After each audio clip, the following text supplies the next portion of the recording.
अस्सलाम वालेकुम, मैं मोहम्मद नसीब कादरी। आज माशाल्लाह बरोज हफ्ता क्या डेट है कर सकता 28 जून 29 जून 2024 तारीख की जल्दी हो जाती है। स्किप की जगह मोहब्बत इजहार की जगह कारी अब्दुल बासित साहब के साथ मेरी वीडियो देखी है आपने करीम लोग लाहौर में।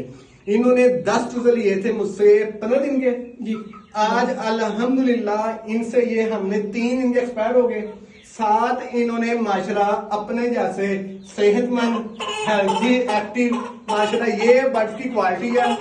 और ये इनका फेस का देखें आप, शौक करें, उठे शोल्डर, लॉन्ग टेल, ज़ेरे दुम, अल्हम्दुलिल्लाह ये माशाल्लाह। बाकी ये सामान रही माशाल्लाह से ये देखें जी, ये अल की क्वालिटी है। सामान भेजा करें, ये देखें माशाल्लाह, ये देखें ये क्वालिटी है। बताने का मकसद ये है कि कारी साहब ने हम पे ट्रस्ट किया था, आज हमने ये सारे वापस बाइंग कर दिए हैं। आपको जितने रेट डन किया था उतने पैसे मिले कर सकते जी। कोई गिला शिकवा हमसे नहीं।